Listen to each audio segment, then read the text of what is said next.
Hi everyone and welcome back to the Paperless Movement YouTube channel. I cannot wait to start to talk to Alex Curtis today. As you know, I usually talk to CEOs and product managers of the latest and greatest software and hardware solutions when it comes to productivity. However, I also talk to a lot of my inner circle members and other people from different businesses to learn more about how they are productive using their system, what they set up, what tools they use, and figure out if there are ways to improve these tools. And that's what we actually did in this call with Alex Curtis. Stick with us because we will talk about the comparison between Asana and ClickUp, how I use ClickUp, how they use Asana, and if they should switch actually. We talk about Zapier and automating things, and we even talk about Rocketbooks as an alternative for paper notebooks to take notes. So this is really an interesting talk.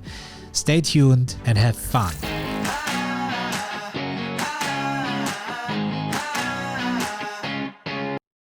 So I tried to look up Alex Curtis.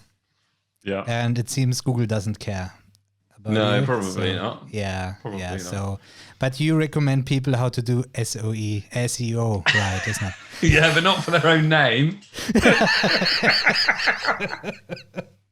Okay. Oh dear. Yeah. Not necessarily for your own name. So if you were to Google mortgage leads, then you will find us at the top. You should do. Okay. Or position 1 or 2. And because people ain't, well, they might be searching my name, but people are more searching for what we do. And there you are. Good. So I think we're ready to go. All right, everyone. Today I have Alex Curtis. Is that right pronunciation right? That is the right pronunciation. I'd rather if you didn't laugh, though. Yeah. It is nothing funny about this. You're right. That's not. No, that's not. It's actually sad. It's actually. Yeah. But I'm laughing about this because I know you already since I think it's now 2 years, isn't it? I know. Yeah. It is unbelievable. And we met at a conference called Upreneur Summit. So obviously we are upreneurs, solopreneurs, or how you want to call it. And that's right. Yeah, and we just, fell in love because we both had beards. We both had beards, exactly. Yeah, and we are both married. Why wouldn't you? yeah, exactly. With our wives. That's the interesting part. Okay. So, how many children do you have, Alex, before we start talking about what you actually do? Just the one, but you have like 18 children something. Or something, don't you? I mean, there are 3 I know about, but probably more in the world. Okay. No, I have one. One, and that is enough. No, you have no idea. I mean, 1 is, that's a daily routine there, but 3. I mean, as soon you hit 3, I think things get equalized at some point. It's like the ground noise that you have there then the whole day. So I have actually a noise filter here on my mic that just filters this out. If you have 1 child, I think that's more complicated. Yeah, I think it might be. I'm done at 1. I think that's enough. I think the listeners are already annoyed because we are here to talk about Alex. What do we talk here on this show? Stuff, paper. How much you love doing things with paper. Yeah, good. So you're obviously prepared. Yeah. And as I also have no idea about your company, I think you introduce yourself and then we see where we go. Okay. Maybe it's just a 10-minute session today. Okay, that's enough. Okay. Oh, brilliant. So I work in lead generation for financial services companies. So mainly if you know, like mortgage brokers, if you've ever bought a house and you've gone to like a mortgage advisor. So I don't know if you have them. You must have. Yeah, we have something like this as well. It's just like financial advisors, essentially, helping them get their own clients, I guess, because historically the industry is full of like they would purchase leads, they would buy leads off people. People would set up like a fake sort of mortgage comparison website or something, and then they would pay those people for each lead. But the problem is the the person, so you, if you're typing in best mortgage rates or whatever, or mortgage advice, you have no idea who you're going to end up speaking to, and your data like being sold. So we kind of like trying to stop that and help the mortgage broker themselves market their own business. So that's what we do. You just told me something really interesting there. Looking at comparison websites. Mm-hmm.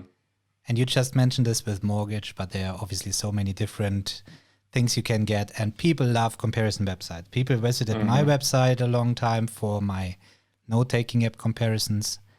And I shared my opinion on that and my reviews. But now you mentioned something. Are there really fake comparison websites who are actually promoting the highest paying affiliate link first without even mentioning it? Mm-hmm. Basically, so? That's what they're doing. Yeah. Oh, that's what you're doing.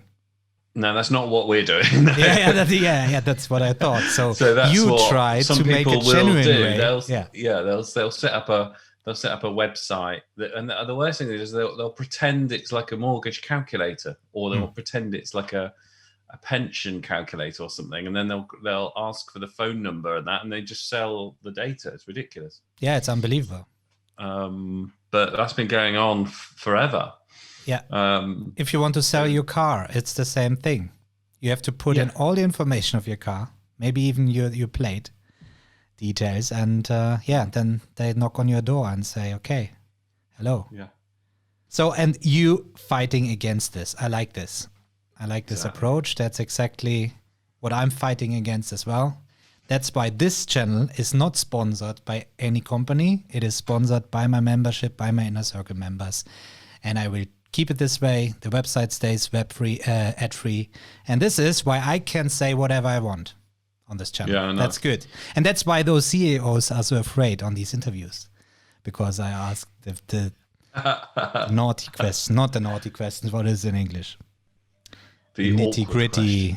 Yeah, the awkward. Yeah. Okay. So asking you some awkward questions now. Excellent. How do you, stay or explain those people to go a genuine way and still get more leads? I'm not a customer from you, but I could think you try to explain that they will get high quality leads instead of quantity. That's it. So it's quite easy really, because the person that's asked you to call them back, they know exactly who you are. The sort of contact rate. So a lot of the problem when they're buying leads, they know how awful the contact rate is. So they'll spend so much time speaking to voicemails. Whereas so it's quite an easy sell for me. It's like you can spit, the person's asked for you specifically to call them back. So it's quite an easy sell really. So it's more the if you're going to do like SEO and things like that, it's the time it takes. But we've got quite a lot of case studies now that it's and since lockdown really in March, when the country locked down and the housing market kind of stopped, so in the UK, a lot of the mortgage brokers, they're part of a network, and all the networks approached our business to help educate these people during lockdown. So this year's been like quite big for us. We were doing lots of webinars and training and things like that. So we already had a fairly popular podcast, but then we were just showing them. So we do a lot of like free, show them how to do stuff themselves, like things like, Google Maps. So like how to get on Google Maps in your town if someone searches for a mortgage broker. So all that stuff we sort of show people how to do for free, and just sort of build up our sort of credibility, I suppose. That's interesting. Just reminds me of a story of a real estate seller. Is that the right man? No. What is it? Real estate agent. Real estate agent. Yeah. He wrote a complete guide how you can sell your house on your very own without using a real estate agent. Yeah. And he was giving this away for free. And all his competition, his friends and so on said, "Are you insane doing this?" But what actually happened is people downloaded this and saw how complicated it can be how much work you have to put into this. And they realized, okay, this guy wrote this guide, so he knows how it works. And they ended up going to him and say, okay, you do it for us. That's a good approach, isn't it? Exactly. Yeah, I can't remember who that was, but I've read that. I can't remember who it was, but yeah, it's true. It's true. Because if it was that easy, then you wouldn't be doing it as a job anyway. So you kind of you want to show people as many as the quick wins as possible, but when they realize like how much time it takes, they just haven't got they often don't want to do it themselves. Yeah. They just want someone that knows what they're doing. Exactly. So, once you realize how much hours you have to put into this, then you make a simple calculation how much this would cost you, and then on a sudden, But we go now into the direction that, people here on this channel are interested in productivity, but it's always great to talk to real life business people, entrepreneurs, also to my inner circle members, and we talk about their productivity systems, because I think that's really interesting, going behind the scenes. And I think that's not really shared a lot on YouTube or whatever, to see how the machinery actually works. And maybe you will learn something today. Maybe, I think maybe I will learn something. Yeah. Maybe I will learn something. But I heard from you that you are using a Google Calendar, you're using Calendly, you're using Asana. That's what I know so far.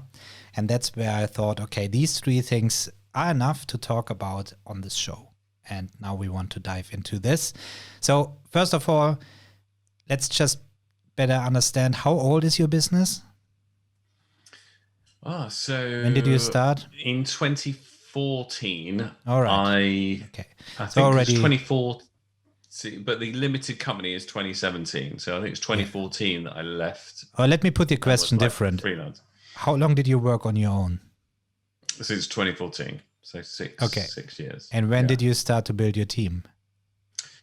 In 2017.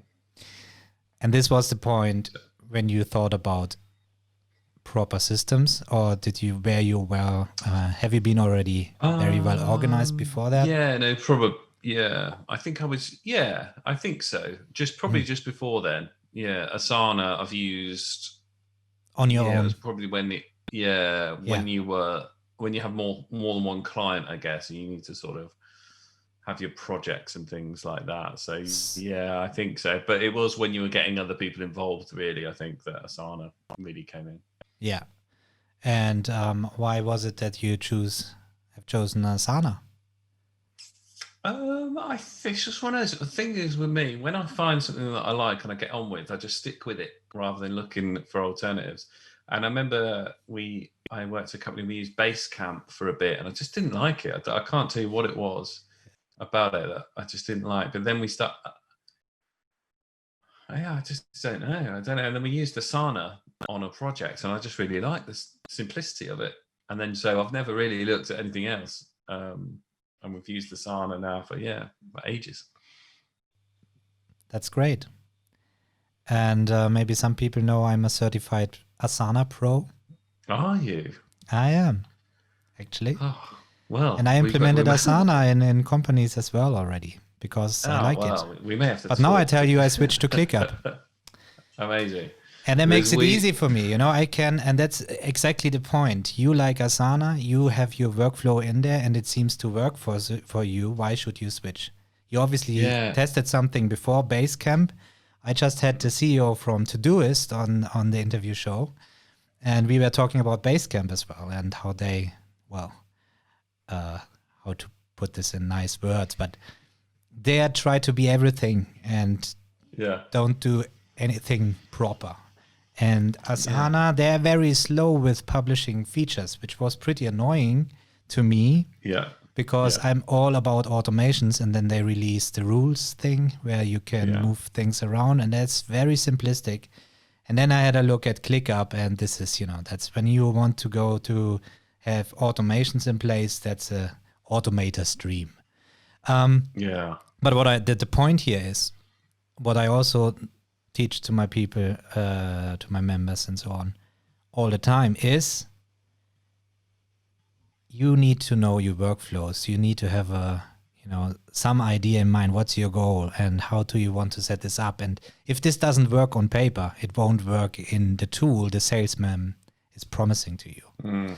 So this is why I'm a certified pro of Asana, but I'm not sticking to Asana. I'm using these tools that fit to the company and their workflows they have in place. I think that's really, really important.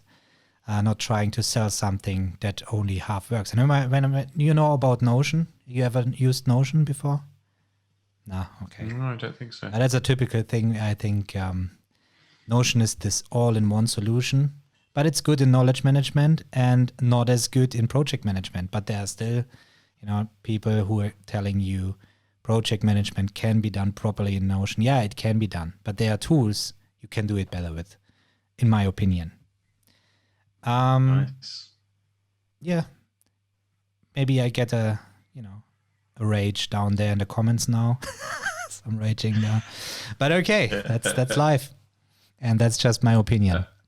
But let's go on. So Asana, and how big is your team now? So we have got the fact I have to count. So in our sort of head office team, there's 5 of us. So as long you can use your hands, that's okay.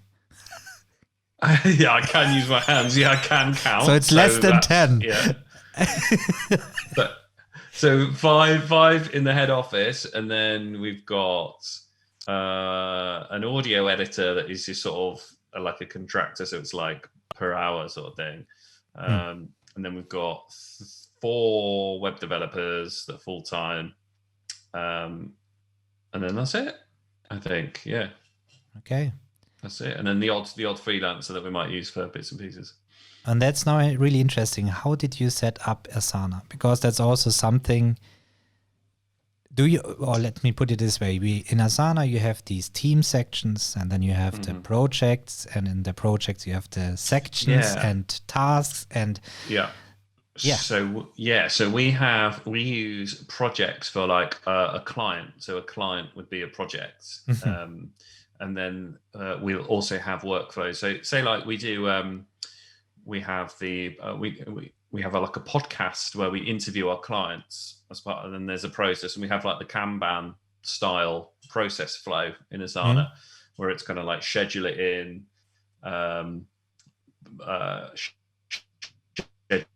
Scheduled, sends it to audio editor, back from audio editor, sends a client for approval, and it's like bam, bam, bam, bam through the thing, create the article. So there's like the process where we go from left to right, but it's also in their project as well, if that makes sense. So you've got the process project and the client project, and then we have a few things like that, like the website one, the content articles. So if we're writing articles without a podcast episode, we'll again go left to right, and that's similar to the podcast one. And that's sort of developed over time, really. First question that comes to my mind: do you use rules? So, which is the automation in Asana? No, we don't. So maybe you should hire me. We're still using the free version of Asana. Oh, really? So this is why I'm excited about you being a pro user, because I asked them for like a demo. I just wanted a demo. But taught me through the pro version, and they just send me videos, and I was like, oh no, I just want I want to ask questions and things like that, and they won't arrange one. And the real issue is really, it is hard to.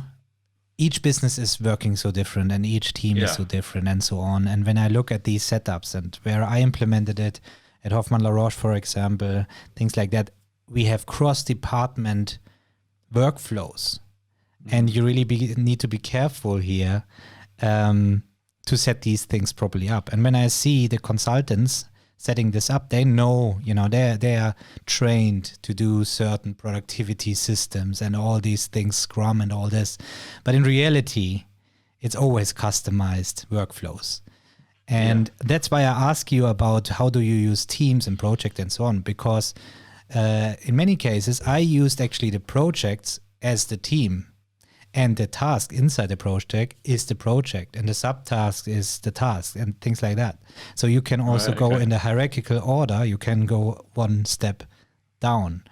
in Asana. And talking about rules, okay, so if you have the free version, now people, you can see how much you can do with the free version. That's insane, isn't it? Yeah, like it's ridiculous what you can do with the free version. Like we've run it for, I've run it for six years on the free version.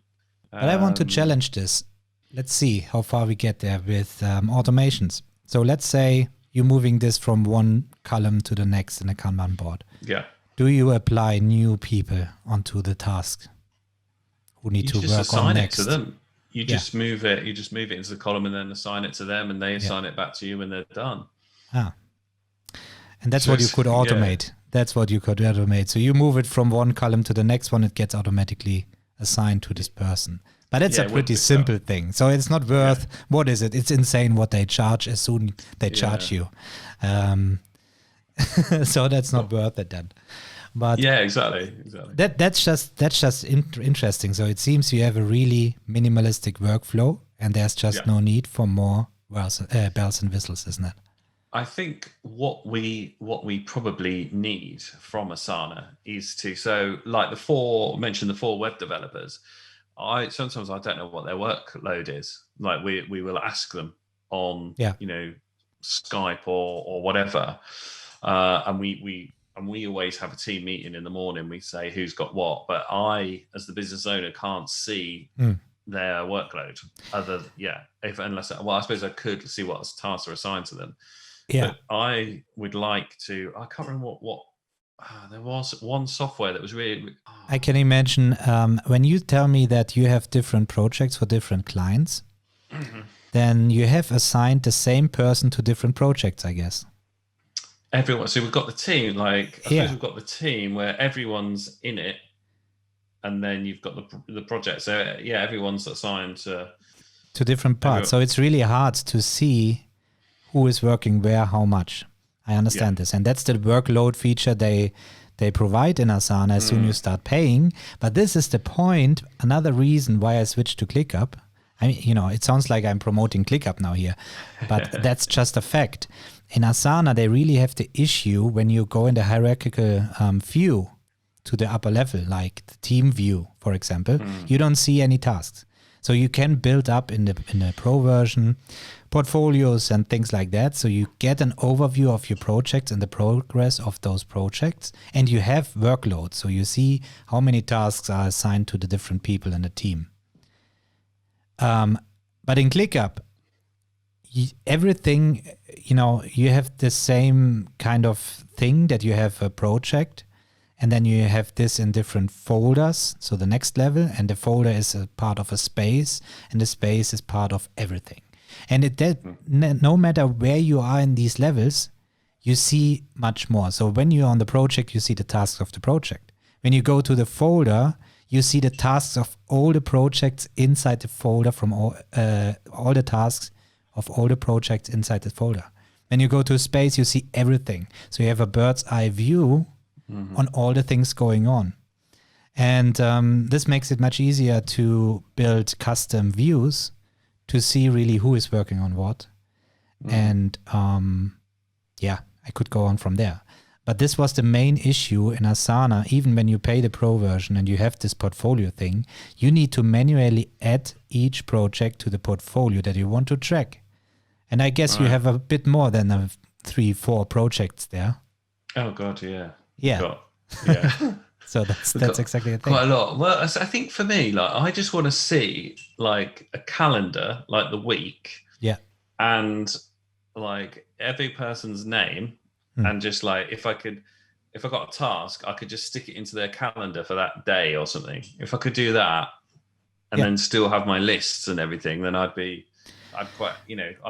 not against paying for Pro Asana. I just want to understand. Yeah. Because that's one of the reasons why, and then we just didn't use any of the features. Yeah, I understand. But that's one of the reasons why they charge you for this and why it's worth paying for it, because then you get exactly this. For example, you get a Gantt diagram. So you see a timeline and you see all the tasks that has no due date. You can just drag and drop it into, as you just mentioned, into the calendar and position the people this way. But again, I don't know if they switched it in the meantime. I doubt it. But you have this view for each project. So each project has its own timeline. And that's just, that makes no sense because you don't see the overall workload. I mean, you have a sort of top view, but it's so much more straightforward in ClickUp, where you just go on the top level, you see all the people, and you see all of the tasks and people on the calendar, or you filter by person, and you see only this person's tasks on the calendar. And you can two-way synchronize this with the Google Calendar. So this means they have the tasks when they need to do it inside Google Calendar. Yeah. And blocking out their time so they can actually work on this.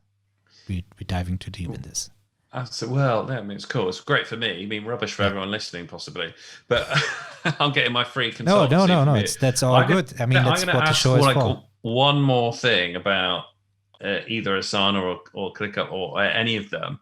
Why is it like with Asana, if you could do voice notes on your app and add it to a task, like that'd be the most amazing thing in the world. But that's what they're planning on. I just don't know what. That's on their roadmap. Okay, brilliant. When I've seen that on their roadmap from like 4 years ago or something. Are they actually going to do it? They mentioned it this year in their roadmap. I have to double check if this is under disclosure still. but that's what they're planning, and that's what I think is a great feature. You can have your huddle. Or put it a different way. What I always say when you're in meetings, the most important point when it comes to knowledge management, take your notes directly on the item that it belongs to, which is the task in the most reason, or the project. So you go into the meeting, you talk about this client, and you take your notes directly on this project for everybody to see what was discussed, instead of sending off meeting minutes via email that gets dumped into the archive and never found again, and you have a second meeting talking about the same thing all over again. And that's what happens all the time. I mean, trust me, that's so many times the case. And Asana works now on taking huddles directly inside Asana with video call, and it gets automatically transcribed what you're saying into text, and you can, I think it was even that far that you can create tasks out of this and all this. And that's insane. I think that's really helpful. I mean, there's something like otter.ai. Do you know this? Otter, yeah. We use Happy Scribe. But Happy Scribe. I use that as well. Yeah, that's working pretty well as well. Yeah. So this would be just implemented into your Asana already, and I think we will see a lot more in different productivity tools coming up with this. Nice. Yeah, but talking about knowledge management, how do you ensure that people, your designers and so on, they have the same assets all the time and things like that? So I guess with our sort of processes, I try and use like Google Docs to create like it's like a standard operating procedure, SOP. Yeah. And then when it's with when we've got the Kanban and we go left to right, we've got at the top there, we just put a task at the top that's called the procedure for doing this. Yeah. What we're trying to get to a point now, especially with new clients coming in next year, that everything is part of the process. If you're not, we don't. So when I first started, I was doing everything for everyone. Whereas now we've got a process and we want to scale. So it's like if you want to work with us, you follow the process. Yeah. So there shouldn't be anything out of the ordinary. And then it's just a Google Doc. And then but I've also using, I think, Screencastify, a Chrome extension, just to do quick videos, and then that saves to my Google Drive straight away and gives me the link straight away. And I'm loving that at the moment because I can then even though I've got Ecamm Live and I can record the videos, it was always a bit of a pain, like moving the video into Google Drive or something.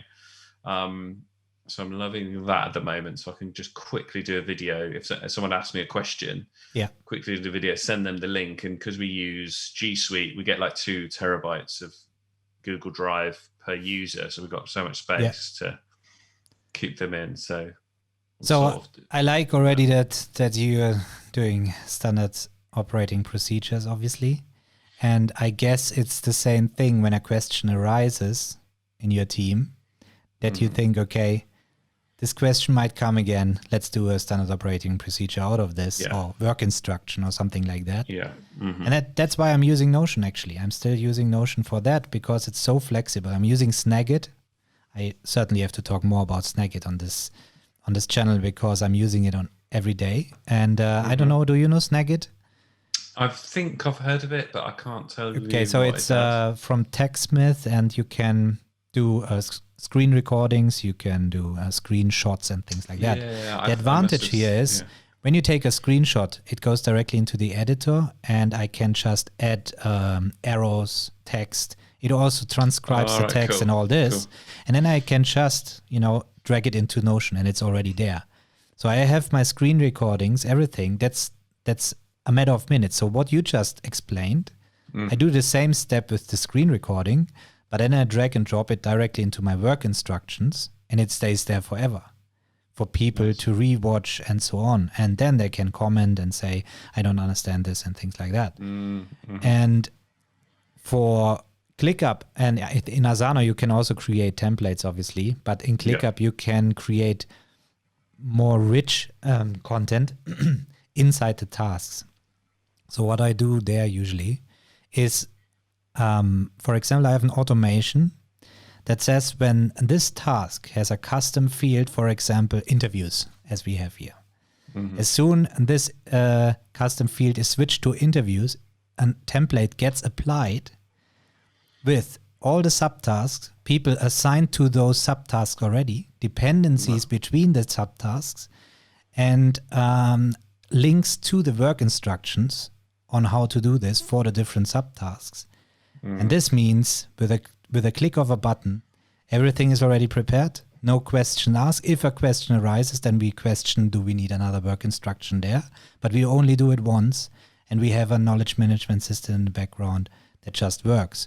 Because the question I just had when you said you're using G Drive, when people ask you, how do you find the same video again? Do you just record it a second time?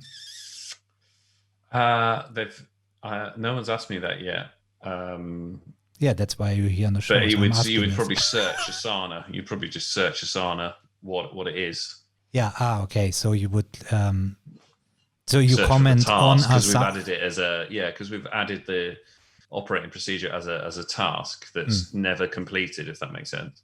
So you can search Asana, and then it will be in the task, and there'll be a Google Doc or a link to it in the task.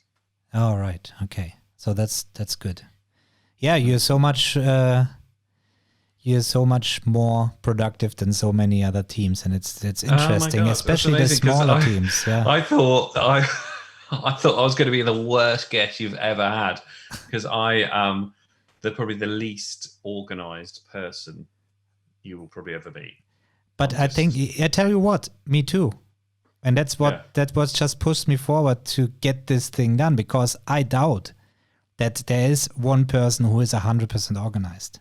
And we all make plans, that's our task list, and I do this every day, and I tick off these boxes. And in the end of the day, or 2 days later, we have an endless list of tasks done, and then we, it's going the opposite. We are demotivated, not doing things. Yeah, so don't worry about this. And it's a process, isn't it? Yeah, obviously you went through this process as well. You felt some friction at some point, and you just found a solution. Yeah, I think that's it. You do. And then because we're trying to scale at the moment, and we've got like a waiting list so we're in a sort of really fortunate position now where we're thinking about, we're not having to spend time on like how do we find clients. We're spending like how do we make our processes better and smoother, and we've hired 2 people this year sort of since lockdown, and they've actually helped make their processes better as well. So it's good, but we've still got a lot of improvement. I think with the one thing, when we create a new client, we're duplicating an old project, and sometimes it will have stuff in from a client before that references an old client. So with the premium version, if we created a template, obviously we wouldn't have that in there. So we can definitely improve. Yeah, I think scaling is really a critical point. I think, I don't know the number, but at some certain size, you need to completely think different. And if these processes already are not proper in the beginning, but it seems it is on your end, then you have to start from scratch actually. But just wanted to get back that you said you're not the least organized person possible. Yeah. Tell you what, I hate if I have to take time or putting time into organizing things. That's what I hate. Because I don't get stuff done.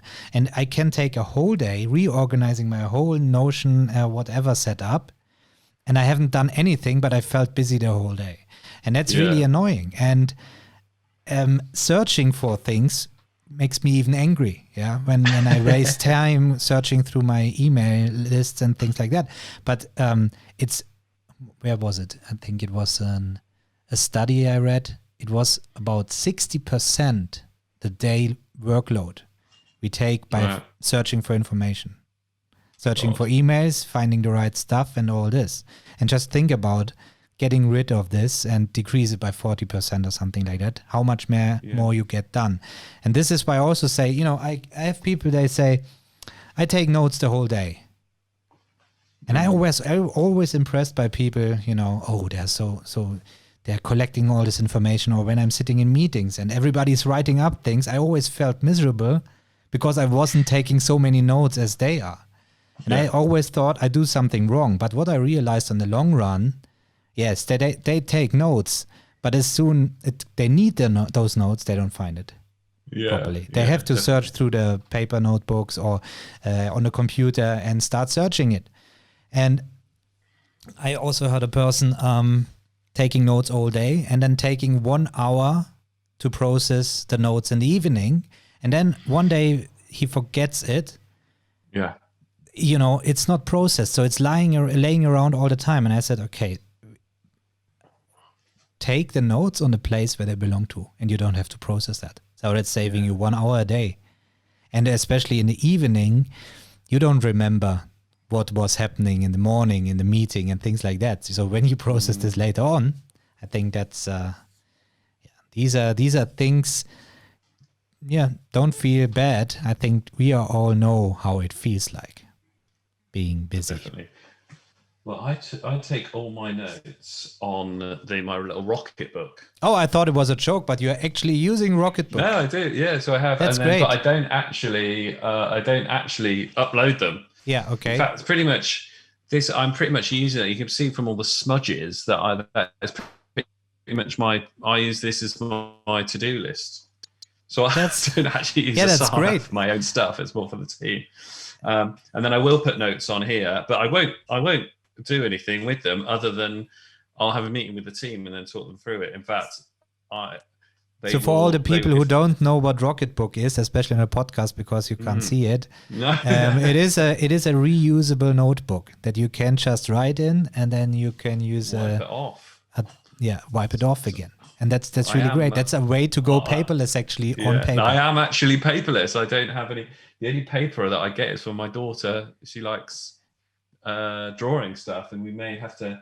It's only if we return something to Amazon that I need to print off a little returns label. That's perfect. That's perfect that you mentioned this, because then we can clean up with another misconception here on the paperless movement. People always ask me, Tom, do you hate paper? And I say, no, I don't hate paper. Yeah, but you want to be paperless, that's for the nature and all this. So first of all, if you go paperless, that's not really good for the nature, because we have devices that, uses a lot more resources. I think the equation is now equal right now if you use paper or digital devices. Fun fact, actually, the paper usage increased with the start of digitization because people started printing off their emails to annotate them. Yeah, I bet. So that's something I can save paper on. But I say I actually love paper. That's the reason why I want to go paperless, because I think it is just wasting paper that I don't like. Yeah, and true. Not, being mindful about this. And when my daughter draws something on a paper, then it's a value increased thing. I see it in the background. Yeah.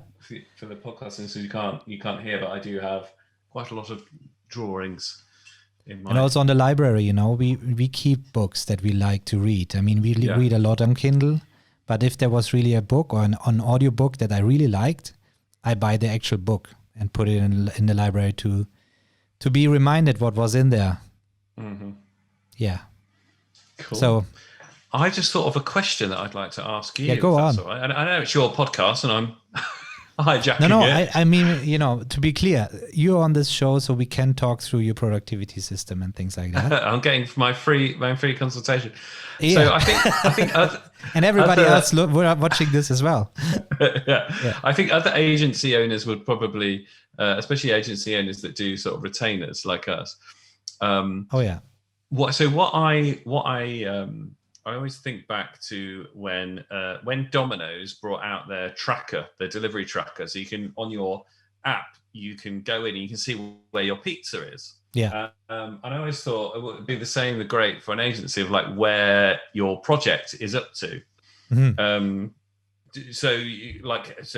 You're using like Asana or ClickUp or whatever to automate communication with your client or something to notify them you've hit milestones or where you're up to. Certainly. Does that make sense? Yeah, that's actually pretty easy to build. Something like Zapier?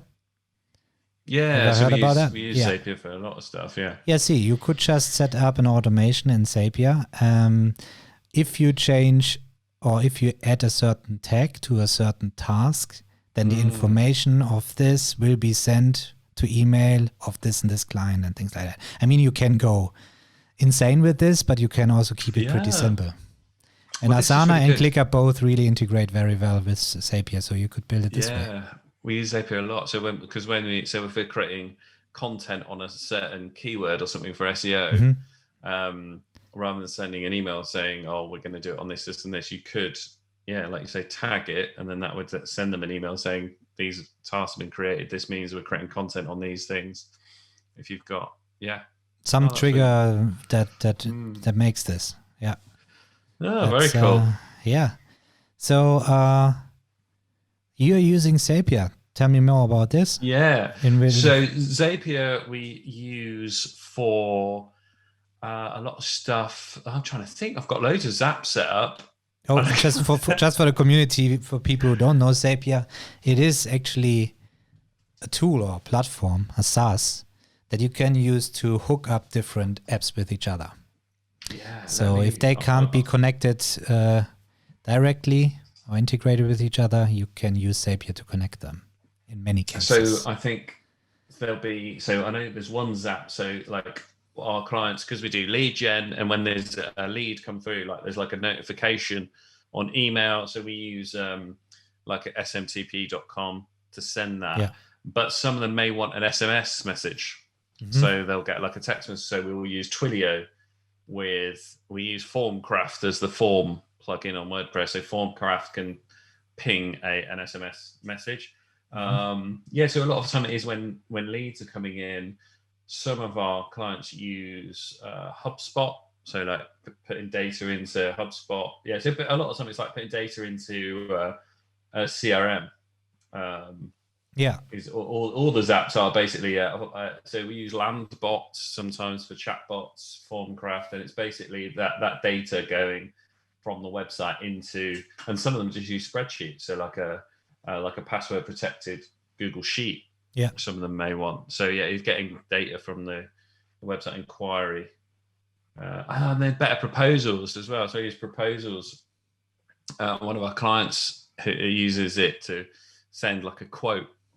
So they're not a financial services company. We've got one or two clients who are not financial services, and they will quote for like a product, and they've got the template set up in better proposals, and I send my case studies via better proposals, so it looks good, and then it imports their data from the website. So it's really good from. And you're telling me you're not productive, or you don't have anything to share here. I'm sure a lot of people. I think a lot of followers. Yeah, exactly. A lot of followers listening to this, they think now, oh my God, this guy is saying he's not organized and has no idea about productivity. So what I'm doing, I had no clue that Zapier exists. You can automate things. Oh yeah. Yeah, that's really the thing. But I think that's the entrepreneurial gene you have there. I think it's problem solving, isn't it? It's problem solving. You've got, and then Active Campaign as well. I use for me I too. do have some processes set up in there as well. Got different, so that will. So you're using Active Campaign due to the good automation functionality in there, isn't it? The workflows. Yeah, brilliant. And just simple workflows and triggered using the deals. Yeah. So they'll come in, and if it's because we've got 2 packages, we've got like a really low ball offer, like a DIY option, and the other, and then you can drag them into different email sequences depending on where they sit. So. Yeah, and that was something I figured out over the past, how long is it? 3 years now that I'm running the Paperless movement. I switched between different CRMs as well, and I'm using Active Campaign because it is also kind of CRM and it integrates with WordPress. And now I had 3 different websites with different platforms. I merged them all to WordPress, and now I really understand when I'm talking to a person, who is this? What did he buy or she, and how long is a member, and things like that. I think it's not. It is just helping those people. It's not. Obviously, you can use these tools always to, what do they say? Use it the wrong way and spam people and things like that. It can also accidentally happen. I don't know if this ever happened to you, sending out an email to the wrong people because you forgot to set up the automation correctly or things like that. Ever happened this? I've probably sent something with a typo in it. I don't think I've set up the. I think because I was trying to keep things simple, so I haven't got too much. When I've like tried to then overcomplicate something, and like no, so I always keep it really simple. So you're building campaigns for your clients inside Active Campaign, or what's your? We don't do a lot of that actually, because a lot of the time it is the inquiry will come in and they take over, and they pick up the phone and then they take over, and it's like a fairly. So we don't do like lead magnets or anything like that. Okay. So it's for your own business they're using it. For my own business, and that is really simple. It's like they request the case studies. I'll just double check it's a legitimate person, and then I'll just fire it off in better proposals, and then I'll drag them into the send them the what we actually do. So the case studies is what's possible. Yeah. And then my proposal, if you like, doesn't actually tell you what we do. So I want to show them what the opportunity is and the results that other people have got. Yeah. And then when they've digested that, so 3 or 4 days later, I'll send them a video of what we actually do. And it's that simple. So that's pretty much, I've got the most simplest email sort of sequence, but it's that's using that trigger. You just started the next and the last topic, because we are already into this interview. I mean, I love this talk. I'm really. I wouldn't have anything to talk about. It's really interesting. We are all living in systems and in workflows and so on. There's always things we can talk about. Absolutely. But I just want to stick to minimalism, and that's something I was approaching as well. With the complexity I built up the Paperless movement, I used Active Campaign to send emails. So the news emails to my Inner Circle members when I have an update on my website and things like that.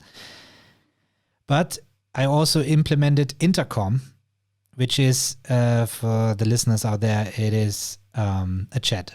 You see on so many pages, you see Intercom. If you use a chat on a website, in many cases it's Intercom. What this actually helps, using Intercom, you also understand who is on this website, on what sites they were already. And for me, this was a big advantage using Intercom, because my members could reach out to me via chat, and I directly saw when they want to have, maybe a refund, or maybe they have a question about certain products and pages they want to find. I could use... I see directly all the orders, order information and things like that. So with one click, I was directly in this order and I could process it. This made me so more efficient than going into the system, finding this person in the system, why I'm on email and things like that. So this was really a game changer. However, I had ActiveCampaign and Intercom disconnected from each other. And so I had two different CRMs. And my ultimate goal was really to not split information. So there's something called PySync. I don't know if you heard about this. I've heard about it. So PySync is really specialized that you can connect CRMs. It's from HubSpot, actually. They bought it now. And what this allows you, it synchronizes ActiveCampaign with Intercom. So I finally had a full picture of the person talking to me, and I was much more efficient helping this person. But talking about minimalism and saving money, I mean, PySync cost me 80 euros a month just for the synchronization. Right, wow. So just it is synchronized. And the more leads you have, the more it costs. So it certainly goes up to $200 per month and things like that. So this is why I deleted all this. I'm in contact via email, and I think it still works. So sometimes less is really more. I freed up time, save money, and that's what I teach as well. So I have an excuse for that. I have to test all the tools and see how it connects, and now I know how these things work and how you can connect it. But yeah, happy to be minimal again. As long as you don't have a team, I mean, I always had overkill systems. I always had systems that usually teams use. But I always thought, okay, I work like a team. Every entrepreneur works like 3 people, isn't it? Wearing definitely. 6 hats, if things like 10, that in a business. Yeah, exactly. More like that. So you can certainly use team management tools and, pretending you are a team, and then exchanging these spots with 3 people later on. So you have these processes already in place. That's a good thing. Yeah. So, cool. Alex, final words for my community. I hope you had fun. I did have fun. I had a lot of fun. I didn't realize how organized I am. Yeah. And you've given me some really good ideas about how I can use automation more. So if anyone's got going away with the same sort of ideas that I've got, then hopefully they've got something out of it as well. Great. And where can we find you and your podcast you mentioned in the beginning? Yeah, but so a podcast is called Advisors Assemble. Officially, it started off, it was called Lead Generation for Financial Services. So if you're on iTunes, you probably have to search Lead Generation for Financial Services. But because I'm a geek, as you can probably see from the background, I've got obviously my Batman chair. I don't know if you can see the Batman. I don't think on the podcast they can see it, but they can't see it on the podcast. If you're watching the video on YouTube, I've got a Batman chair. I've got comic book stuff in the background. I've got Thor's hammer attached to my metal cabinet. Yeah. So awesome. Advisors Assemble is obviously a play on Avengers Assemble, and we're cool like that. Yeah, that makes you real. This stuff. I mean, don't why pretending to be a robotic person when you're not? I mean, look at me. Here, there's also what is it? Lego, Tetris. Maybe I should rearrange this, but yeah, I just like it. I think for me, these productivity system is really like playing games as a child. Experimenting, building things up like Lego blocks and so on. So yeah, really interesting talk here. I'm sure if people followed us until the end and not already switched off in our cheeking around in the beginning, they learned a lot from this. I hope so. 100% sure about this.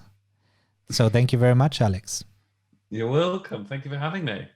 Okay, this was my good friend Alex Curtis. I am really amazed what he has actually in place already for his team. And he always claimed to be not productive and not organized and things like that. No, he has a lot of things in place already. Productivity systems always can be tweaked and to become more efficient. And I'm sure he will now think about what he could maybe do with automations and things like that. So I was really happy to talk about this, and I hope it helped you to give you more ideas how to improve your own productivity system. If you want to learn all about how to improve your productivity system and get it to the next level, I'll be more than happy to welcome you in my inner circle where I help you to level up your digital life. And if you haven't already, subscribe to this YouTube channel and I'll catch you up next time.